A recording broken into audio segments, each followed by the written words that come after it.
This now goes to the landlord. We're talking about, the tenant right now having 4 months of knowing they're going to have a home. Exactly. The landlord is now put in a sticky situation where he's got 4 mortgage payments of this 4 months that he has to make. And a lot of people depend on that rental income to pay that. So what should the landlord do if they now cannot pay the mortgage payment? Because at the end of the day, if they get foreclosed on, they're going to lose the house, and so will the tenant, because the tenant will have to move out now because the landlord lost the home. And then there's a foreclosure. Yes. And which is, of course, auction sales, fire sales. Yes. And they go at very low prices. And that begins to pull the pricing of the housing market down. That's what happened in 2008. As the foreclosures kicked in, there were so many ways to buy super cheap homes that all the prices of all the homes started coming down, and that's kind of a crash. Yes. There are some things that have come out that will help landlords, and a lot of this, again, is still being worked out. Okay. So the first one is the small business loan, or SBA loans, that from the Federal CARES Act. The SBA loan, so a bunch of money is going to all FDIC-insured banks, pretty much most banks in the country. Mm-hmm. And they're getting this cash to provide out as small business loans. And these loans are forgivable. Okay. If the money is used for payroll and certain essential utility bills like rent and utilities. And I think that's still being worked out. But the payroll part is true, that if the money is used to cover your payroll and you don't fire the employees, you keep your employees on, you pay your employee. You got this free money to keep your payroll active, and it's just to keep people getting their monthly checks. Gotcha. Okay.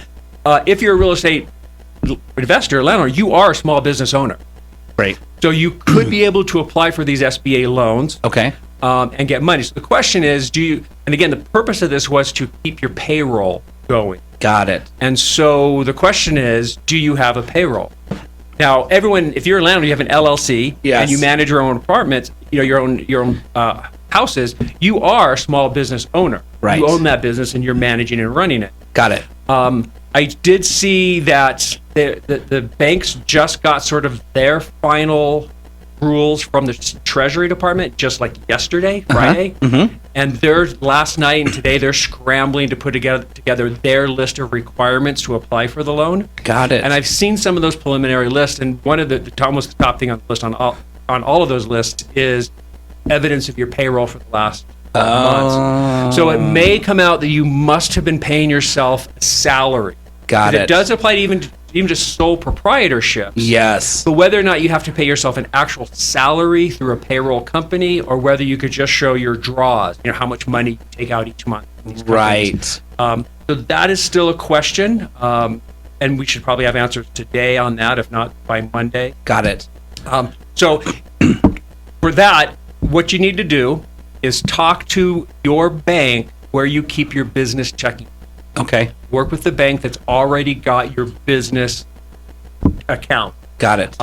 That's who would provide you the loan. So don't go to any bank. Don't start calling every bank. That's going to be a waste of your time. Got it. If you have business checking accounts, yes, you probably have already gotten emails. I have a number of business accounts that yes. a number of different banks. Yes. So I've already gotten a bunch of them. Right.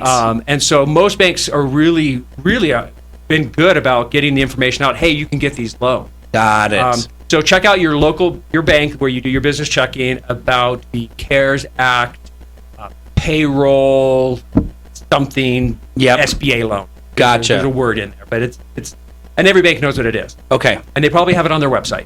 Got it. Yes. Yeah, okay. That's true. So that's one. There is, and I was really hoping to kind of verify this, but I didn't get into I haven't read the CARES Act. It's like, I don't know how many thousands of pages long.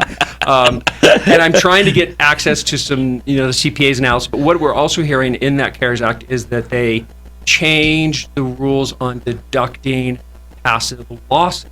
And every landlord knows about passive losses. That's why we hold rental properties. Yes. Is the depreciation, right, which saves us money on taxes every year. But those passive losses are capped for most people, most investors. Right. And so they can't claim all their losses. Got it. What they've done, apparently, and we'll know probably more in the next 3 to 5 days, is that they have retroactively made the passive losses unlimited. and going back to 2018 and 2019 and 2020. So it's possible you may be able to revise or amend your previous tax return, claim more losses, and then be able to get bigger deductions. Interesting. If you haven't filed 2019, because 2019 taxes aren't due until July. Right. Or for 2020. So there may be ways to save money there. Got it. And there may be, and we don't know, some states have done this, and more states may do this, is an actual where banks, like with, we can defer rent to our tenants.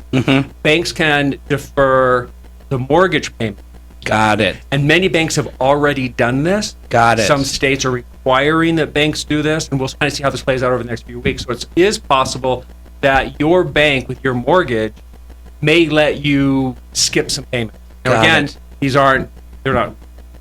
it's not free money. You're not waiving the payment. It's a deferral. Gotcha. What they'll do is they'll just add 3 months on to the end of your loan term. Right. That makes sense. You skip the next 3 months of payments, but then you're paying for another 3 months on the end of the Got it. kind of thing. So there are some things that will help landlords as well. Okay. Very cool.